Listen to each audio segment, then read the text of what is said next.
자, 여러분 안녕하십니까? 자, 이 시간에 이제 물권 정리하고 계약법을 들어가겠습니다. 이제 물권 마지막이 저당권인데 이쪽이 상당히 어렵죠. 근데 보통 두 문제 나오는데 한 문제 맞히면 학교 가는데 전혀 지장 없습니다. 그래서 한 문제만 충분히 잘 정리하면 되겠습니다. 일단 민법에서 저당권 객체가 딱 세 가지입니다. 세 가지 외우셔야 돼요. 부동산이 토지 건물이죠. 그리고 지상권, 전세권 딱 세 가지입니다. 그러니까 지역권 안 되는 거죠. 지역권은 왜 될 수가 없죠? 용의물권 세 개 중에 두 가지는 가능한데 지역권은 왜 안 될까요? 법에 안 써 있으니까. 항상 물권은 법에 정해진 대로 하는 겁니다. 이 두 가지는 법에 써 있거든요. 근데 지역권은 써 있지 않습니다. 그래서 지역권 X 꼭 외우셔야 되고, 그 다음 부동산 학교론이나 다른 법에서도 저당권이 나오죠. 그럼 민법이 아니죠? 민법이 아닙니다. 민법은 딱 세 가지. 토지 건물, 지상권, 전세권 딱 세 가지입니다. 자, 그럼 이제 우리가 지난 유치권 공부했는데 유치가 점유란 말이죠. 유치권은 점유한 권리인데 반면 저당권은 점유하지 않습니다. 거기서 아주 중요한 세 가지 결론이 나와요. 첫째, 저당권은 취득시효할 수 없어요. 취득시효는 20년 점유해야 되죠? 할 수 없습니다. 그 다음 물권적 청구권에서 점유를 뺏어오는 반환 청구가 없죠. 방해 제거 청구와 방해 예방 청구만 있습니다. 그 다음에 저당권은 점유하지 않으니까 과실의 원칙 효력이 미치지 않습니다. 예외적으로 압류 후부터 미치죠. 원래 미치지 않습니다. 자, 예를 들면 갑에게 만약에 X라는 아파트가 있는데 을은행으로부터 3억을 대출받고 아파트에 저당권 설정해 줍니다. 갑이 채무자면서 항상 소유자가 설정자, 갑이 설정자죠. 그럼 은행이 채권자면서 저당권자입니다. 그럼 아파트에 저당권 설정했죠. 그럼 저 아파트 이제 누가 사는 거죠? 은행 직원이 사는 거 아니죠? 여전히 채무자 갑이 삽니다. 이처럼 저당권자는 목적물을 점유하잖아요. 갑이 점유하는 거죠? 근데 여기서 갑이 병에게 임대차에서 월세 차임이 나온다. 차임이 법정 과실이죠. 그럼 은행이 월세 받아간 거 아니죠? 여전히 갑이 받아간 거죠. 이처럼 점유하지 않기 때문에 원칙 과실이 미치지 않아요. 근데 압류 후부터 예외적 미칠 수 있습니다. 자, 그럼 이렇게 일반적으로 채무자와 설정자가 보통 동일인이겠죠. 근데 달라도 상관없습니다. 자, 갑이 은행에서 대출을 받는데 담보가 없어요. 그럼 갑이 어떻게 해요? 이 형이 잘 사면 형 집에 와서 한 2박 3일 뒹굴면 돼요. 그럼 형 손에 영문도 모르고 저 사람이 회사에 잘렸나 그렇게 생각하겠죠.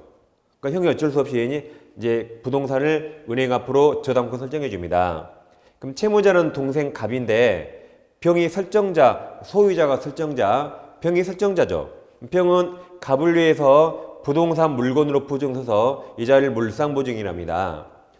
큰일 날 사람이죠. 어디 동생을 보증을 서요? 거의 이혼감입니다. 이자가 물상보증이에요. 그럼 이제 시험에서는 물상보증인은 채무자입니까? 아닙니까? 물상보증인은 채무자이다, 아니다, 잘 모른다. 셋 중에 뭘까요? 채무자 아니다고 읽으셔야 돼요. 채무자 아닙니다. 왜 채무자 아닐까요? 글자 수가 다르죠. 채무자는 딱 세 글자, 채무자 딱 세 글자예요. 뭐 채자 두 글자도 아니고 딱 세 글자. 글자 수가 다르죠. 얘는 채무자 아닙니다. 그래서 시험에서는 채무자 아니다 읽으셔야 돼요. 제3자가 되는 거죠. 우리 채권자, 갑이 채무자, 얘는 제3자가 되는 겁니다. 이처럼 일반적으로 채무자와 설정자가 동일하겠지만 달라도 상관없죠. 설정자는 사람이 중요한 거 아니죠. 담보 가치가 중요합니다. 근데 이제 반면 보세요. 반면 이제 저당권 계약 당사자에서 아까 설정자는 누구나 가능하다. 제3자 가능합니다. 반면 저당권자는 다릅니다. 저당권자는 원칙 채권자의 하나고 제3자 안 됩니다. 우리 지난주에 부종성 공부했죠. 엄마 밑에 자식이 있어야 되죠. 다시 엄마 밑에 자식이 있어야 되죠. 따라서 원칙 제3자가 안 됩니다. 근데 예외적으로 채권자, 채무자, 제3자 사이에 합의가 있다. 그럼 합의에서 자식을 제3자에게 입양시킬 수 있어요. 입양. 근데 원래는 안 되는 거죠. 그래서 이 원래 설정자는 가능합니다. 사람이 중요한 거 아니에요. 근데 저당권자는 사람이 중요하기 때문에 원칙 안 되는 거죠. 예외적 가능하다. 이 차이를 보시면 되겠습니다. 자, 이제 기본서 펴보세요. 기본서는 434페이지죠. 434페이지. 그리고 자, 1, 2월 달에 책에 밑줄 그어드리고 체크해 드렸죠. 그건 다시 체크하지 않습니다. 그럼 시간이 너무 부족해요. 그래서 3, 4월에 추가한 내용만 책에 체크해드려요. 그러니까 1, 2월 달에 책에 체크한 내용과 3, 4월 달에 추가한 내용 그걸 복습하시면 되는 겁니다. 자, 그럼 435페이지 주세요. 435페이지 중간에 네모 1번 당사자 있습니까? 1번 저당권 설정자는 제3자 가능해요. 제 밑에 파란색 2번 저당권자 보세요. 양괄호 1번 자 원칙 동그라미 저당권자는 자 채권자 동그라미 채권자야 돼요. 그래서 바로 밑에 두 줄 체크. 원래 제3자 안 된다. 다음 페이지 넘깁니다. 다음 이제 436페이지 양괄호 2번이 있습니까? 그 예외 동그라미 치시고 밑에 5줄 다 체크하세요. 체크했습니까? 그럼 특히 둘째 줄에 채권자와 채무자 및 제3자 사이에 자 합의 동그라미 합의가 있을 때는 예외적으로 제3자 명의도 가능하다. 그 예외까지 기억하면 되겠습니다. 그 다음에 이제 제3취득자를 좀 먼저 보겠습니다. 순서를 좀 달리합니다. 그래서 제3취득자 뒤로 쭉 넘겨보세요. 몇 페이지냐면 452페이지 보세요. 452페이지. 우리 책 제일 뒤쪽 편에 있네요. 452페이지. 제일 밑에 네모 4번 제3취득자 있습니까? 이 부분은 비교적 쉽습니다. 그리고 시험에 잘 나와요. 그러니까 여기 나오면 무조건 맞힌다. 그 밑에 법조문 3개 있죠. 거기서 거의 해마다 나옵니다. 3개밖에 아니죠? 이건 무조건 맞힌다. 그럼 7번 나오세요. 그럼 제3취득자는 그럼 채무자입니까? 아닙니까? 채무자 아니죠. 왜 아니에요? 채무자를 안 써있잖아요. 글자 수가 다릅니다. 그럼 제3취득자란 자 먼저 부동산에 저당권이 있는데 저당 부동산에 소유권 취득하거나 또는 용의권 취득한 자 이자가 제3취득자입니다. 한마디로 이자들은 부동산을 점유하고 있는데 저당권으로 경매가 나오잖아요. 경매에서 다 쫓겨날 불쌍한 사람 이자들이 제3취득자입니다. 자, 그럼 저당권 밑에 용의권 취득한 자 이자는 실생활에 많이 보입니다. 이런 자는 주위에 많이 찾아올 수 있어요. 예를 들면 시가 5억짜리에 이게 시간적 1번 첫 번째 갑소유 부동산이 있고 두 번째 저당권 을이 있는데 이 세 번째로 밑에 지상권이나 전세권이나 임차권 취득한 자 그럼 저당권 밑에 용의권 취득했죠. 근데 이 상태로 경매가 나오면 저당권 소멸하고 애들 다 소멸합니다. 갑자기 쫓겨나는 거죠. 경락인에게 대학 못하니까 쫓겨납니다. 이 불쌍한 사람들이 이 제3취득자고 주변에 많이 볼 수 있습니다. 근데 잘 보세요. 이제 지웁니다. 지워 이렇게. 자, 근데 이제 그럼 자 이자가 누군가 이해를 잘 하셔야 돼요. 이자는 실생활에 아마 본 적 없을 거예요. 근데 시험은 이자가 더 많이 나옵니다. 그래서 누군가 잘 이해해 보세요. 실생활에 본 적 없을 거예요 아마. 자, 시가 5억짜리 부동산에 저당권자 을 채권이 3억이거든요. 그럼 갑이 채무자고 을이 채권자죠. 근데 이 상태에서 병이 소유권 취득합니다. 저당권이 있는데 소유권 취득한 자 이자가 제3취득자 말인데 우리가 병이라면 5억짜리 3억 저당권 있죠. 우리가 병이라면 보통 둘 중에 하나로 삽니다. 자, 갑이 빌린 3억이지만 병이 3억을 갚기로 하고 5억짜리 얼마에 사요? 보통 2억에 사죠. 그럼 이런 사람 본 적 있잖아요. 그러니까 이자는 제3취득자가 아닙니다. 자, 보세요. 병이 2억에 샀단 말은 이 3억을 누가 갚아야 돼요? 병이 갚아야 되죠. 그럼 이제 병이 채무자가 된 겁니다.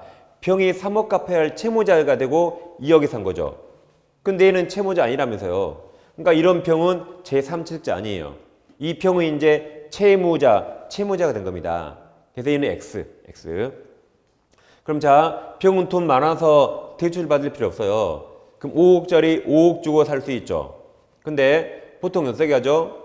내 돈 5억 중에서 은행에서 채무자 값을 만나요. 그래서 내 5억에서 이거부터 갚아버리고 사면 되죠. 이런 사람 본 적이 있죠. 그러니까 이자도 제3취득자 아니에요. 자, 저당권 없어지면 경매 나와요, 안 나와요? 안 나오죠. 그러니까 이런 자도 제3취득자 아닙니다. X. 여기서 말한 제3취득자란 보통 둘이 태어나서 처음 받겠죠. 근데 갑이 사정을 해요. 제가 5억이 꼭 필요하니까 오늘 5억에 사주세요. 그럼 병이 뭐라 할까요? 그럼 이 5억에서 이것부터 변제할 거죠. 그러니까 갑이 사람 말 잘 들어. 내가 오늘 5억이 필요하다니까. 오늘 5억을 주면 내가 2년 안에 이거 꼭 갚아서 말소할 테니까 오늘 5억 다 달래요. 갑이 2년 안에 이거 갚아서 말소할 테니까 오늘 5억 다 달래요. 그러게 주고 사는 사람 본 적 있나요? 본 적 없죠. 엄청 독특한 캐릭터예요. 독특한 캐릭터. 본 적 없죠? 이 사람이 제3취득자입니다. 그럼 지금 3억을 누가 갚아야 돼요? 갑이 2년 안에 갚기로 한 갑이 채무자고 병은 채무자 아닌데 저당부동산의 소유권 책이겠죠. 이자가 이 제3취득자입니다. 엄청 특이하죠? 저는 이런 사람 본 적이 없어요. 자, 그럼 갑이 3억을 갚기로 했거든요. 근데 갚기는커녕 채권자가 경매 청구했네요. 그럼 병은 갑을 믿고 5억을 다 줬는데 갑이 돈을 안 갚아서 지금 병 부동산 경매 나왔죠. 지금 쫓겨나게 생겼죠. 이 불쌍한 사람이 제3취득자입니다.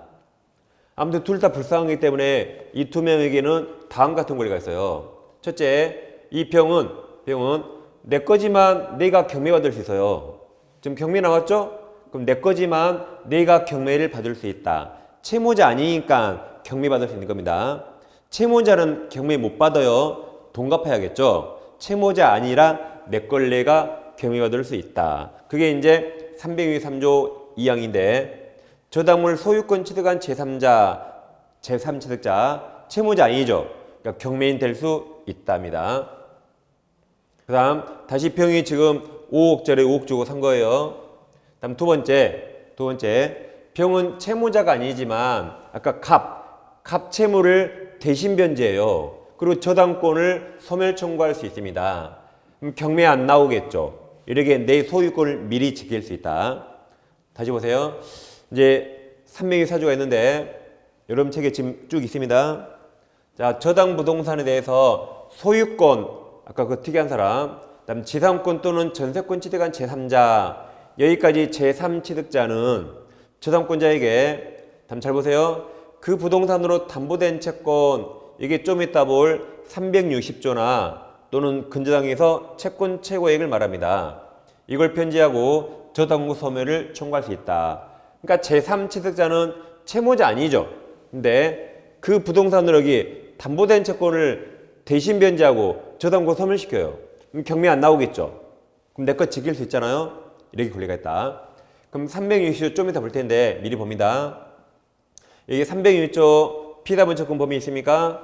자, 저당권은 원본이 원금, 이자 유약금, 그 다음 밑줄이 채무불이행으로 난 손해배상, 이게 지연배상이나 지연이자를 말합니다. 그리고 및 저당권 실행비용을 담보한다. 그러나 지연배상 나왔죠. 지연배상이 뭐라고요? 이거 채무불이행으로 난 손해배상. 지연배상에 대해서는 원본 이일의 경과는 1년이네요. 1년분에 한해서 저당권을 행사할 수 있다. 한마디로 여기 보세요. 360조는 지연배상 몇 년이라고요? 1년. 그러니까 이 제3취득자는 갑채무를 대신 변제할 때 지연이자 1년만 변제하면 된단 말입니다. 근저당권에서는 채권 최고액만 변제하면 된단 말이에요. 자, 예를 들어볼게요. 좀 이따 또 나옵니다. 자, 갑의 부동산이 있는데 저당권자 을 채권액이 3억이죠? 근데 갑이 돈을 워낙 안 갚아서 현재 지연이자 3년까지 발생했어요. 그럼 갑은 채무자죠. 그럼 채무자는 원금 3억과 지연이자 전액을 다 변제해야만 이걸 소멸 청구할 수 있어요. 채무자는 빚쟁이죠. 돈을 전액 다 변제해야 된다. 근데 여기서 소유자가 병으로 바뀝니다. 그럼 이 병을 뭐라 불러요? 제3취득자. 채무자 아니죠. 그러면 아까 360조에서 원금과 이 중에 지연이자 몇 년? 1년분만 변제하고 이것을 소멸 청구할 수 있다는 말이죠.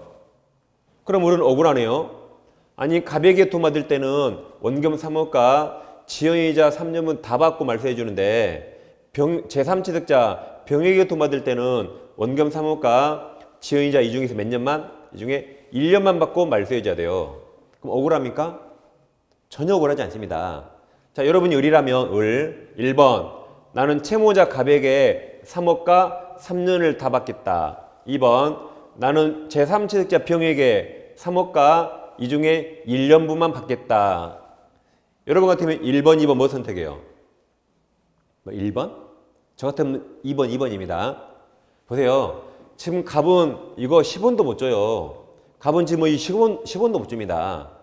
근데 병이 채무자 아닌데, 아니, 채무자도 아닌 자가 3억과 이 중에 1년을 준대요. 채무자도 아닌 자가. 얼마나 고맙습니까?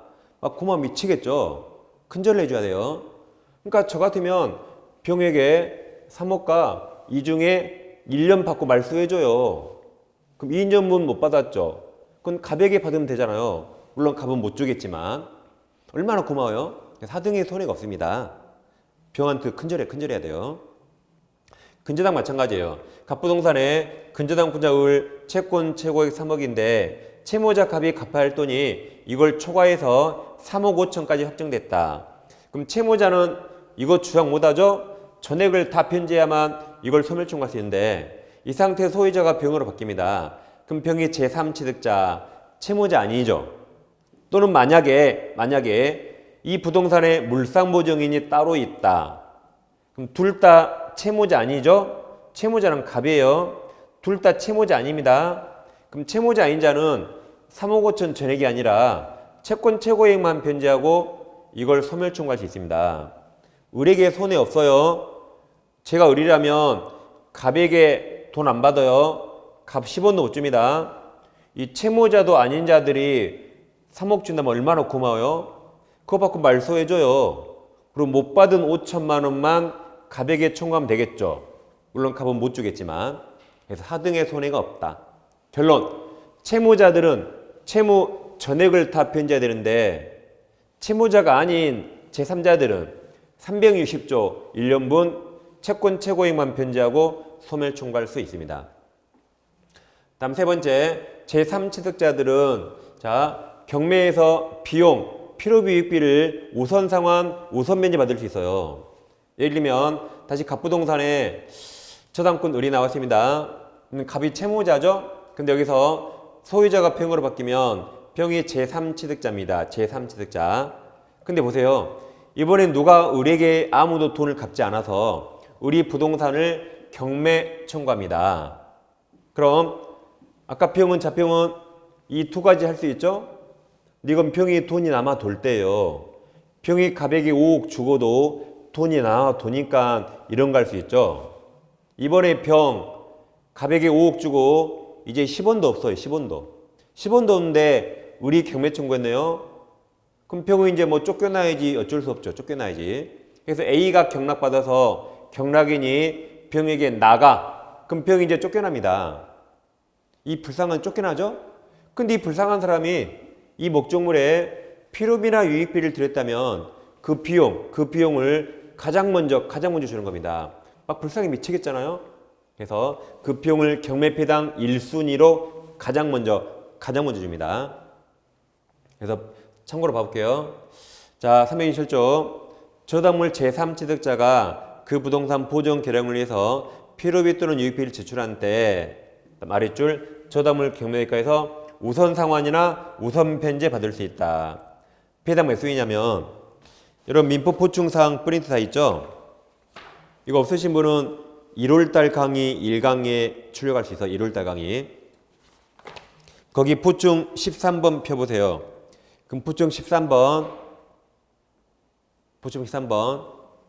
그 표가 두 개 있고 하단에 배당 순위 표가 있습니다. 배당 순위 찾으셨나요? 그러니까 이건 항상 민법책에 꽂아둔 겁니다. 자, 그럼 배당 순위는 민법에 시험에 안 나오는데 참고로 보는 겁니다. 자, 그럼 0순위가 경매 실행 비용, 경매 신청할 때 돈 내야겠죠. 1순위가 누구죠? 1순위가 저당부동산의 제3취득자입니다. 아까 그 불쌍한 사람들. 필요비, 유익비. 다음 2순위가 최우선 면제죠. 그러면 나중에 하겠지만 2월달에 한번 해서 2월달에 5월달에도 할 거예요. 주임법이나 상임법에서 소유익 임차인들 보증 밀정에 우리 시험법이 아니지만 근로기준법에서 최종 3월 부임금과 최종 3년은 퇴직금. 다음 3순위가 당해세란 경매에 나온 그 목적물에 붙은 국세지방세. 다음 4순위가 인재 우선 변제권. 그럼 당해세 제외한 국세지방세와 자, 전세권도 우선 변제권 있다 그랬죠. 저당권 있다 그랬죠. 유치권은 여기 없어요. 그 다음 주임법, 상임법에도 있습니다. 민법 임대차 없어요. 임대차 중에 주임법, 상임법은 있다. 그럼 얘들은 다 동순위, 같은 순위라 날짜 빠른 사람이 먼저 받고 날짜가 느리면 나중에 받는 겁니다. 5순위가 일반 임금 채권, 6순위가 공과금, 7순위 꼴순위가 일반 채권, 그냥 돈만 빌려준 사람 이래 되거든요. 이걸 거의 프린트 긁으면 시가 있죠. 우리가 경비 아저씨 이름이 최당우예요. 다시 경비 아저씨 이름이 뭐라고요? 최당우가 임금을 현금이 아니라 공채로 받는다 이렇게 외웠죠. 다시 경비 최당우 임금 공채 그렇게 외웠습니다. 그럼 1순위가 누구예요? 아까 제3취득자. 이 최우선 변제보다 더 빨리 주죠. 얼마나 불쌍히 죽겠어요? 더 빨리 줍니다. 이렇게 1순위로 비용을 우선 변제, 우선 상환 받을 수 있다. 외우세요. 경비 최당우 임금 공채. 저당권, 전세권 순위가 이렇게 낮습니다. 이렇게 낮아요. 그래서 이렇게 이제 지문 확인해 볼게요. 자, 저당물 소유권 취득한 제3자, 제3취득자는 그 저당물 경매인 될 수 있다죠? X. 그 다음, 원본 발한 2년이네요. 2년인간 지체된 경우, 그 다음 채무자죠? 채무자는 원본 및 지연배상금 전부 맞았죠? 2년분 전부, 1년분 X. 전부를 변제해야 저당권 등기 말소를 청구할 수 있다. 5입니다. 만약에 제3취득자라면 이 중에 1년분만 변제하면 되죠. 근데 채무자라 전부입니다. 그 다음 채무자의 채무액을 3억 5천 가정하고 채권 최고액을 3억으로 가정하면 이걸 초과하잖아요. 그럼 물상보증인은 채무자 아니죠. 그러니까 채무자의 채무 전액 들렸죠. 최고액만 변제하고 근저당 설정액에 말소 청구할 수 있다 해서 완전히 틀렸다. 이건 완전히 틀렸죠. X입니다. 그 다음에 이제 저당권 효력 범위를 보겠습니다. 아무튼 제3취득자는 무조건 마친다. 일단 책을 잠깐 몇 개만 확인해 볼게요. 자, 453페이지 오세요. 453페이지. 중간에 파란색 2번 제3취득자 보호수단 양가로 1번 경매에 낼 수 있다. 양가로 2번이 대의변제할 수 있는데 밑에 동그라미 2번 보세요. 제3취득자는 그 부동산으로 담보된 채권만 변제하면 족하므로 지연이자는 원본이익을 경고는 몇 년분? 1년분만 변제하면 된다. 그렇게 확인했습니다. 이제 앞으로 옵니다.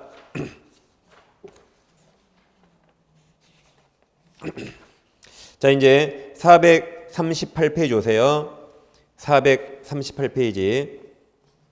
그 하단에 큰 3번 저당권 효력이 있고 잠깐 순서를 달리합니다. 자, 거기 그 중에서 이제 442페이지 먼저 보는 겁니다. 442페이지. 그 중간에 네모 2번을 저를 먼저 봐요. 네모 2번. 피해자 번책 군법에서 360조 아까 봤으니까 이걸 빨리 보는 겁니다. 그럼 자, 조문 보세요. 저당권은 원본이자 위약금, 채무불이행으로는 손해배상. 아까 이걸 지연이자 지연배상이라 했죠. 및 저당권 실행비용을 담보한다. 그러나 지연배상이 지연이자죠. 이거 채무불이행 손해배상을 말합니다. 지연배상에 대해서는 원본이익을 경과한 후 1년분에 한해서 저당권을 행사할 수 있다. 잘 보세요. 여기 담보한다 있나요? 담보한다. 이게 우선 변제 받는다 말이고 여기도 저당권 행사할 수 있다 이 말이 우선 변제 받는다 말입니다. 그래서 이 360조는 경매에서 아까 경비 최당 우 여기에 써 있는 것까지만 우선 변제 받는 우선 변제 한도익을 규정한 게 이 360조입니다. 360조. 자, 그래서 아까 이렇게 했습니다. 갑부동산의 저당권자 우리 나와서 이렇게 채권액 2번은 5억으로 가정해 볼게요. 그럼 갑이 채무자인데 지연이자를 연 20% 약정했다고 가정해 보세요. 갑이 채무자고 여기서 다시 세 번째로 저당권자 병이 나옵니다. 그래서 을이 1번 저당권, 병이 2번 저당권. 근데 채무자 갑이 을에게 돈을 갚지 않아요. 갑이 변제하지 않으면 을은 갑부동산을 경매 가능합니다. 경매 가능해요. 그럼 여러분이 을이라면 갑부동산 경매해요, 안 해요? 저 같으면 안 합니다. 지연이자 연 20%죠. 요즘은 상가 수익률 연 5% 정도밖에 안 되죠. 4배나 비싸네요. 저 같으면 경매 안 해요. 1년 연차면 2, 50, 1억, 지연이자 1억. 또 1년 연차면 또 1억. 복리 계산 안 해도 1년 연차면 또 1억 이렇게 돼요. 그래서 3년 연차니까 그때 이제 우리 갑소유 부동산을 경매 청구해서요. 그래서 경락대금이 8억이 됐다. 그럼 병보다 을이 선순위니까 을이 5억과 1억에서 을이 8억을 다 받을 수 있을 것인가? 그렇지 않습니다. 을은 보세요. 여기 360조에 적혀 있는 것까지만 우선 변제 받습니다. 그럼 지연이자 몇 년? 1년까지만. 그래서 우리 원금 5억과 지연이자 1년까지만 우선 변제 받아요. 이거 2년분, 3년 못 받습니다. 그래서 8억에서 6억만 일단 우선 변제 받아요. 그럼 얼마 남아요? 2억 남죠. 그럼 병이 2억 받으면 딱 이래 맞잖아요. 계산이 대강. 그래서 여기 써 있는 것까지만 우선 변제 받는단 말입니다. 이거 2년분, 3년분 못 받아요. 이렇게 우선 변제 한도액을 정한 게 360조입니다. 자, 그럼 이제 360조가 아까 이렇게 써 있죠. 참고로 외워볼게요. 자, 외웁니다. 우리나라 넘버원이 대통령이고 넘버 2인자가 국무총리고 그 위에 옛날에 최순실 있었어요. 다시 넘버원 대통령, 넘버 2 국무총리 그 위에 누가 있었다? 최순실이 있었다. 그래 오는 겁니다. 근데 실생활에는 저당권보다 근저당이 훨씬 많습니다. 왜 그런가 비교해 볼게요. 저당권은 이거 세 가지 다 일일이 다 등기해야 돼요. 그리고 이것은 아까 지연이자 1년분에 한한다 그랬죠. 한한다. 근데 근저당권은 360조 대신 채권 최고액을 정합니다. 3억이라고 가정해 보세요. 그러니까 은행에서 돈 빌리면 보통 빌린 금액의 한 120%에서 130% 정도 정한다 그래요. 그래서 만약에 2억 5천을 빌려서 3억으로 정했다고 가정해 보세요. 그러면 근저당에서는 이 세 가지 일일이 등기하지 않아도 최고액에 다 포함됩니다. 이게 훨씬 편리하죠. 다음 지연배상도 1년 초과분도 최고액에 다 포함시켜줘요. 이게 훨씬 유리하고 경매 실행 비용은 최고액에 포함시키지 않다가 팔레이트도입니다. 그럼 이게 채권자에게 훨씬 더 유리합니다. 만약에 경매를 신청해서 그 비용이 1,000만 원을 가정해 보세요. 그럼 이 1,000만 원을 최고액 속에 포함시킨다고 가정하면 그럼 경매에서 먼저 1,000만 원 먼저 받거든요. 그러면 여기 포함시키면 여기서는 1천만 원 포함해 있으니까 2억 9천만 받아 그 말입니다. 2억 9천만 받아. 근데 포함 안 시키면 1,000만 원 미리 받거든요. 그럼 다시 3억을 다 받는 거예요. 이게 훨씬 유리하죠. 채권자에게. 따라서 뭘 따져보든 채권자에게 근저당권이 훨씬 유리합니다. 그러니까 실생활은 거의 다 근저당입니다. 저당권은 실제 거의 없습니다. 그럼 결론 아무튼 그럼 여기 적혀 있는 이 두 가지는 누구에게 적용되는가? 제3자에게 적용되고 아까 채무자는 적용 안 돼요. 채무자는 빚을 다 갚아야 돼요. 그 다음 얘들은 둘 다 무슨 역할을 하는가? 경매에서 아까 우선 변제 받는 한도의 역할을 합니다. 채무자 책임 한도가 아니라 그랬어요. 그래서 아까 이렇게 했습니다. 결론. 갑부동산에 저당권 을이 있는데 채권액이 3억이죠. 근데 갑이 갚아야 할 돈이 지연이자가 3년까지 늘어났다. 이 상태에서 병이 소유권 취득이에요. 갑이 채무자죠. 그럼 채무자는 보세요. 원금과 이 중에 지연이자 1년 이거 주장 못합니다. 이거 채무자에게 적용 안 돼요. 채무자는 전액을 다 갚아야 돼요. 3억과 전액을 다 갚아야 말소총 갈 수 있다. 근데 병은 채무자 아니죠. 제3자. 그럼 제3자에게는 320조 1년이 적용되거든요.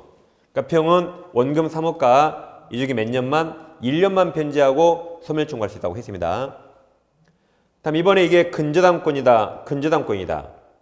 근데 최고액이 3억인데 갑이 갚아야 할 돈이 3억 5천까지 늘어났어요. 그럼 채무자는 이거 적용 안 돼요. 채무자에게 이거 적용 안 됩니다.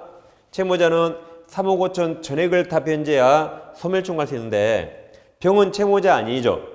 또는 만약 여기에 물상보증이 따로 있다. 둘 다 채무자 아니고 제3자네요. 그럼 제3자에게는 이게 적용됩니다. 따라서 제3자들은 3억 5천 전액이 아니라 최고액 3억만 변제하고 이것을 소멸 청구할 수 있다고 지금 두 번째를 보고 있습니다. 두 번째.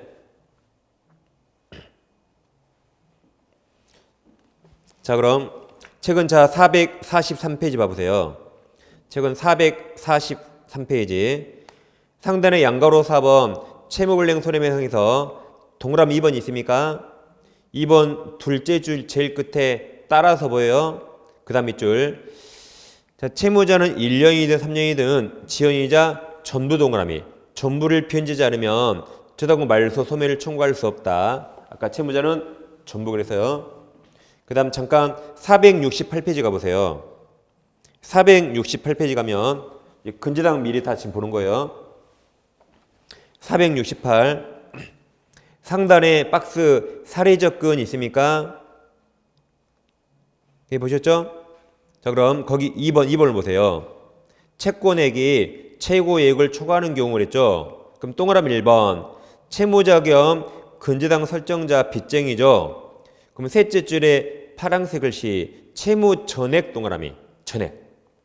동그라미 2번 물상보증이 나왔습니까? 그럼 제목 아랫줄에 제목 바로 아랫줄 물상보증이나 제3취득자 나왔죠. 그럼 그 아래 파란색 글씨 파란색 최고액을 변제하면 됩니다. 채무자 아니니까. 이 그림을 한 거예요. 지금 한국말로 지금 찾아드린 거예요.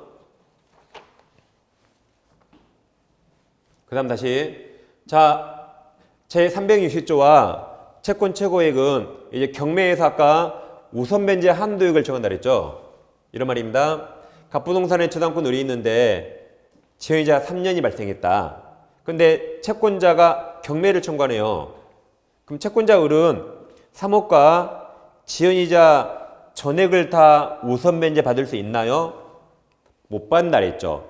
여기 써 있는 것까지밖에 못 받기 때문에 3억과 이 중에 몇 년? 1년까지만 우선 변제 받는 그 한도액을 정한 겁니다. 그래서 아까 경비 최단후 외웠죠? 여기 사순이 얼마까지 받는다 여기서? 3억과 지연이자 1년분만. 못 받은 2년분은 여기 꼴순위로 받는 겁니다. 뭐 거의 못 받겠죠? 다음 근저당 마찬가지예요. 갑부동산에 근저당권 을이 있는데 최고액이 3억인데 갑이 갚아야 할 돈이 3억 5천가 확정됐다. 근데 을이 돈을 못 받아서 을이 경매를 청구해요. 그럼 을은 3억 5천 전액 우선 변제 받을 수 있나요? 못 받는다 그랬죠. 여기 써 있는 거 여기까지밖에 못 받는 우선 변제 한도액입니다. 3억 5천 전부가 아니라 아까 여기 이 사순위에서 3억까지밖에 못 받아요. 그리고 못 받은 5천만 원은 이 꼴순위로 받는 겁니다. 뭐 거의 못 받겠죠. 이렇게 우선 변제 한도액을 정한 것이다. 그 역할을 잘 기억하면 되겠습니다. 그 다음 이제 앞으로 갑니다. 자, 이제 438페이지 오세요. 438페이지 앞으로 오세요. 지금 우린 제일 밑에 03번 저당권 효력을 보고 있고 네모 2번을 먼저 봤어요. 이제 네모 1번에서 밑에 358조가 있습니까? 이 358조가 시험에 제일 잘 나옵니다. 그리고 제일 쉬워요. 그나마 제일 쉽습니다. 그러니까 이거 나오면 무조건 맞힌다. 무조건 맞힙니다. 그럼 자 법조문에 보세요. 358조. 저당권 효력은 저당 부동산에 부합된 물건, 이게 부합물, 그리고 종물에 미친다. 근데 우리 판례가 이 종물에 종된 권리도 포함시켜줍니다. 이렇게 부합물 종물의 원칙 미친다. 그러나 단서가 있죠. 그러나 법률의 특별한 규정 또는 설정이 뭐라 했죠? 설정이 갑과 을 당사자가 정하는 거죠. 그러니까 그게 합의 약정 특약입니다. 설정이 뭐다? 합의 약정 특약. 설정행위에 다른 약정이 있으면 그러하지 아니다가 안 미친다. 그러니까 원래는 미치는데 약정으로 안 미치게 정할 수 있죠? 그럼 약정인데 우선하네요? 그러니까 이 법 규정은 물권이지만 임의 규정입니다.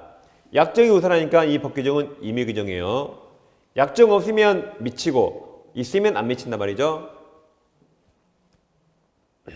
무슨 말이냐면 자, 이제 부동산 토지 건물이 있는데 이 토지 건물에 저당권이 설정됩니다. 근데 그 부동산에 부합물이나 종물이나 종된 권리가 있다. 그럼 결국 한 몸이 된 거예요. 몸이 한 몸이 된 겁니다. 그럼 한 몸이죠? 그럼 저당권이 이 여기까지 다 미친다. 이게 358조입니다. 설정 전후를 따지지 않아요. 저당권이 먼저 설정되고 이게 나중에 나왔더라도 다 미친다. 그것도 시험에 잘 나옵니다.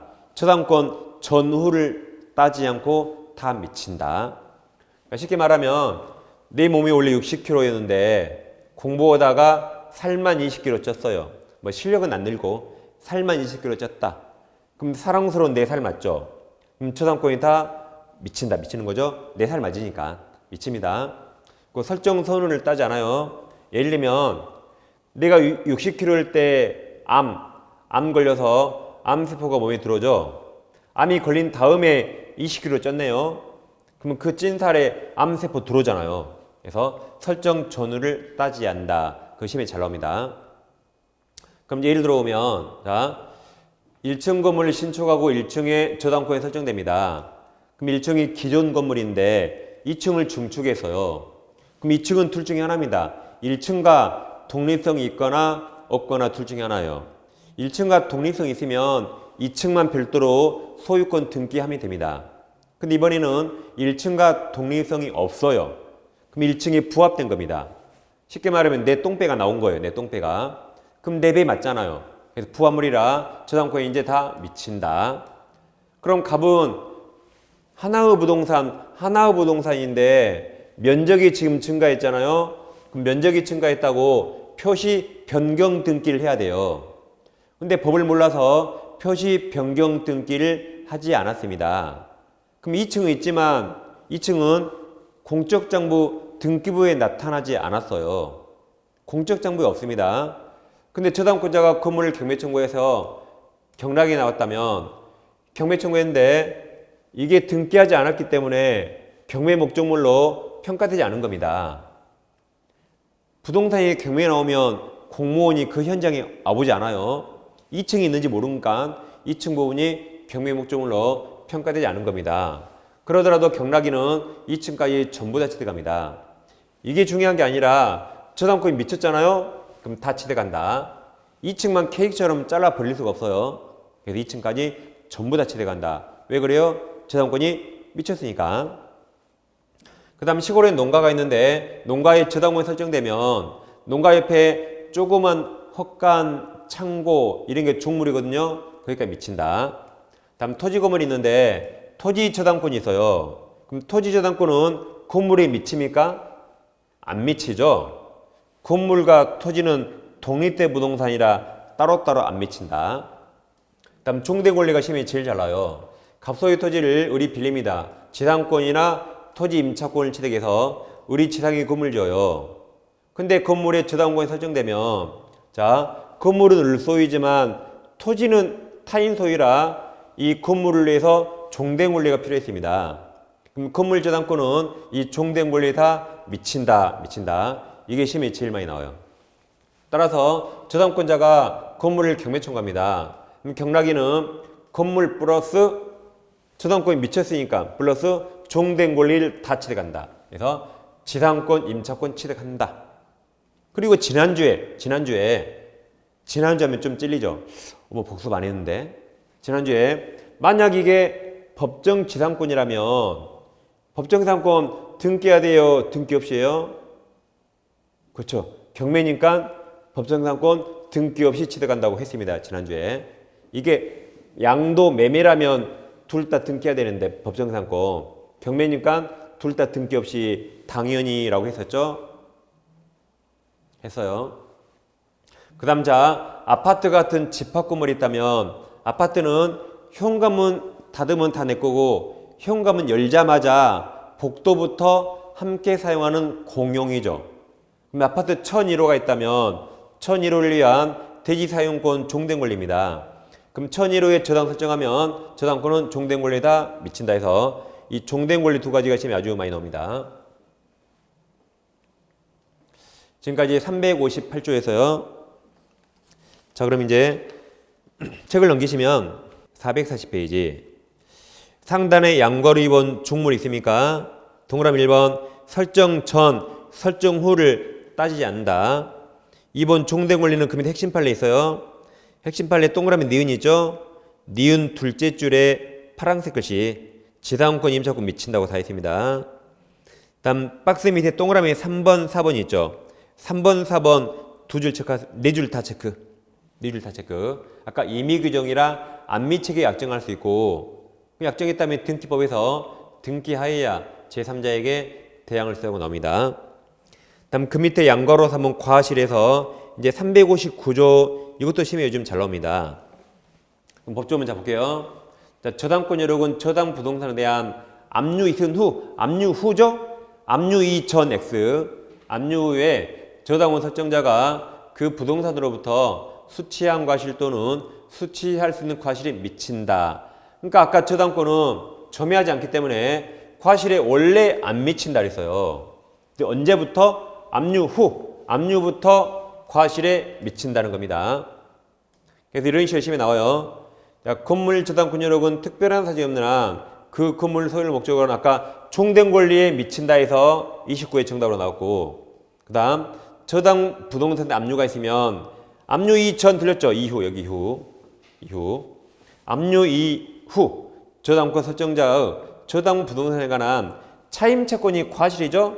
차임채권이 법정 과실에 미친다 해서 압류 이전이 틀려서 X입니다. 이게 압류 이후다. 이후 원칙과의를 잘 보시면 되겠습니다.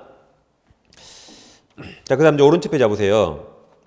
이제 441페이지 441 상단에 물상대의가 나오는데 물상대의는 지난주에 다 했거든요. 지난주에 다모을권 통유성 다 했기 때문에 공부할 거 체크만 해드릴게요. 양거리 1번 개념 세 줄 다 체크하세요. 양거리 1번 행사요건 동그라미 1번 두 줄 체크, 동그라미 2번도 기역, 니은 9줄 다 체크하세요. 제일 밑에 동그라미 리을도 4줄 다 체크하세요. 지난주에 다 했던 거 이제 체크해 드리는 겁니다. 그 다음 넘기시면 442페이지 양가로 4번 물상대의 할 수 없는 게 동그라미 1번 3줄 체크. 그럼 1번에서 부동산 매매대금 동그라미 그리고 옆에 써요 차임도 못한다고 했습니다. 차임 임대차 차임. 동그라미 4번 3번 5줄 다 체크해요. 그럼 3번 셋째 줄에 파란색 글씨 협의체득 동그라미 이게 매매와 똑같으니까 안 된다고 지난주에 다 했습니다. 공부하신 무슨 말인지 다 합니다. 여기까지 이제 저당권의 일반적 내용 하셨고 자 이제 445페이지 와보세요. 445페이지 왔다 갔다 하니까 잠도 안 오고 좋아요. 그러죠?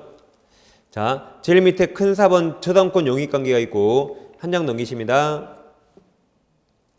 그럼 이제 상단에 1번 삭제주의하고 2번 인소주의 3번 말소기준 권리 나오니까 이제 그 내용을 하겠습니다. 지금부터. 여기는 좀 어렵습니다. 근데 반드시 하셔야 돼요. 시험에도 잘 나오지만 시험에 안 나오더라도 여기는 반드시 하셔야 돼요. 그래서 이 두 가지를 잘 공부합니다. 일단 이 두 개는 완전히 다르다. 완전히 다른 겁니다. 대항력은 소유자만 바뀌면 나와요. 매매, 증여, 상속, 경매, 소유자만 바뀌면 나와요. 근데 우선매제권은 경매에서만 나옵니다. 다시 여기는 경매, 매매, 증여, 상속 다 나와요. 여기는 경매만 나온다. 그럼 대항력은 누구에게 주장하는 권리죠? 계약 당사자가 아니라 제3자들. 대항력을 해서 신소유자, 즉 매수인이나 경락인 등등 당사자가 아니라 제3자에게 주장하는 권리입니다. 근데 우선면제는 아까 비당선이 경비, 최당, 우 외웠죠? 우선면제는 경매에서 돈 받는 순서예요. 이 두 개는 완전히 다르다. 완전히 다릅니다. 그럼 이건 했어요. 이건 아까 경배 최당 우 임금공치 이미 다 했습니다. 그래서 이제 지금은 대항력을 공부하겠습니다. 대항력. 자, 그러면 대항력 인정해 보겠는데 물권은 대항력이 있다 그랬죠. 채권은 원칙 없다. 다음 대항력 갖춰갈 시기가 있는데 그럼 대항력이란 소유자가 바뀌었으니까 소유자가 매매 등으로 바뀌었는지 경매로 바뀌었는지 나누어서 공부합니다. 그럼 매매 등과 경매로 나누는데 매매로 소유자가 바뀌잖아요. 그럼 저당권을 보지 않습니다. 저당권 있든 없든 상관하지 않아요. 매매에서는 양수인이 매수인 등기보다 대항력이 빨랐는가 그 시간을 따져요. 매수인 등기와 대항력 어떤 게 빨랐는가 시간순이고 저당권을 판단하지 않습니다. 근데 경매에서 저당권을 판단하죠. 경매에서 말소기준 권리가 최선수의 저당권 등입니다. 이보다 대항력이 빨라야 돼요. 따라서 경매에서 대항력이 있더라도 말소 기준 권리보다 대항력이 느리면 소멸합니다. 빨라야 돼요. 그래서 경매에서 저당권을 판단하고 매매에서는 저당권을 판단하지 않는다. 판단 기준이 완전히 달라요. 그럼 먼저 매매부터 보는 겁니다. 매매. 자, 갑소유 X 부동산이 있는데 을과 전세권 설정 계약을 합니다. 계약기간 2년에 전세금 3억을 지급하고 갑이 을에게 전세권 등기해주면 을이 물권인 전세권을 취득합니다. 그래서 을은 X를 2년 사용할 수 있죠. 근데 1년 만에 갑이 병에게 팔아서 소유자가 병으로 바뀝니다. 그러니까 병이 을에게 나가. 내가 소유자니까 을로 나가 그래요. 그럼 을은 아직 2년 다 사용 못했죠. 그럼 을은 나가야 됩니까? 안 나갈 수 있나요? 안 나갈 수 있죠. 을이 가진 거는 물권이에요, 채권이요. 물권이고 물권은 대항력이 있습니다. 그럼 을은 이 계약 누구랑 했죠? 갑과 했죠. 근데 갑과하고 병간 적 없죠. 그래도 물권 대항력이란 갑과 맺은 계약을 계약 당사자가 아닌 신소유자, 제3자에게 주장할 수 있어요. 그래서 을은 안 쫓겨나요. 2년간 안 쫓겨난다. 그리고 나갈 때 누구에게 3억을 받아요? 주기는 갑에게 줬지만 나갈 때 신소유자 병에게 받습니다. 이게 을은 제3자에게 대항력이 있다. 같은 말이 이 양수인 병은 양도인 갑주의를 승계한다고 표현해요. 그럼 승계한다면 병을 여기다 대입해요. 병을 대입하면 마치 을과 병이 계약 맺은 것처럼 똑같이 병에 책임지는 겁니다. 그것을 을은 대항할 수 있다. 양수인 병은 양도인지를 승계한다고 표현합니다. 같은 말입니다. 그럼 저 X가 시가가 5억짜리예요. 그럼 병은 얼마에 사야 돼요? 내가 3억을 내줘야 되니까 5억에서 3억 빼서 2억 이하로 사야겠죠. 이게 대항력 있답니다. 그래서 지난주에 우리가 등기 봤어요. 지난주에 갑부동산에 전세권자 을 나왔죠. 물은 갑과 맺었지만 소유자가 세 번째 병으로 바뀌면 갑과 맺은 계약을 제3자 병에게 대항할 수 있다고 지난주에 이런 등기부 봤거든요. 이거나 이거 똑같아요. 이거나 이거 똑같다. 같은 겁니다. 같은 거예요. 그래서 병이 갑주의를 승계한다. 을은 대항력 있다. 같은 말입니다. 그래서 자 이렇게 시험에 나옵니다. 전세기간 중 건물 소유권이 있는 경우 신구 소유자가 연대하여 틀렸죠. 갑이 아니라 신소유자가 전세금 파는 채무를 부담한다 해서 X가 됩니다. X. 갑은 면책되는 거죠. 그 다음 임대차 봐볼게요. 임대차. 부동산입니다. 제가 지금 주택이라고 한 적 없어요. 갑소유 부동산을 을과 임대차 계약 체결하는데 계약기간 2년에 월세 없이 부호증금 3억만 지급합니다. 이렇게 월세 없는 걸 우리가 보통 전세계약 그러죠. 그럼 을은 곧바로 임차권을 취득합니다. 근데 임차권은 채권이죠. 근데 아무튼 을은 이 부동산을 2년간 사용할 수 있는데 또 1년 만에 갑이 병에게 팔아서 등기를 넘깁니다. 그래서 신소유자 병이 을에게 나가. 그럼 을은 아직 이 중에 1년 절반 사용 못했죠. 그럼 을은 나가야 됩니까? 안 나갈 수 있나요? 나가야 돼요. 을이 가진 권리 물권이에요, 채권이에요? 채권이죠. 그럼 을은 이 계약 누구랑 했죠? 갑과 했죠. 그럼 을은 이 계약 당사자인 갑에게만 주장할 수 있어요. 병과 계약한 적 없죠? 그럼 제3자에게 주장할 수 없습니다. 그걸 대항력 없다 그래요. 그래서 자, 잘 들어보세요. 을은 이 계약 누구랑 했죠? 갑과 했죠. 그럼 갑에게는 주장할 수 있습니다. 그건 대항력이 아니에요. 계약 당사자니까 계약 당사자에게는 당연히 주장하는 겁니다. 그게 대항력이 아니에요. 대항력이란 갑과 맺은 계약을 계약 당사자가 아닌 제3자에게 주장하는 권리를 대항력이랍니다. 근데 이 채권은 대항력 없어요. 그래서 병이 나가 그러면 을은 쫓겨납니다. 그럼 2년 사용 다 못했죠. 갑에게 손해배상 청구하고 보증금은 3억 누구한테 받아요? 갑에게 받아요. 병에게 달라 못합니다. 그래서 을은 대항력 없죠? 같은 말이 이게 심히 잘 나와요. 그럼 이번에는 양수인은 양도인 갑주의를 승계하지 않는다고 표현합니다. 그게 대항력 없다 같은 말이에요. 자, 그럼 저 X가 시가가 5억이라면 병은 얼마에 사는 거죠? 병이 3억 내주는 거 아니죠? 갑이 내주거든요. 그러니까 병은 원칙적으로 5억 주고 사는 겁니다. 그럼 병이 갑에게 5억 주잖아요. 그럼 갑이 그 5억에서 을에게 3억 내주고 을을 쫓아내는 겁니다. 이게 원칙 대항력 없다. 자, 그럼 갑이 나쁨만 먹으면 이럴 수 있네요. 갑이 오늘 아침에 임대차에서 3억 받았어요. 오늘 오후에 5억 받고 등기 넘겨버립니다. 그럼 8억 받고 중국으로 도망가요. 그럼 병이 야, 너 들어오지 마. 그럼 을은 못 들어오죠. 그럼 을은 여기 발도 못 디뎌보고 3억을 딱 뜯기게 됩니다.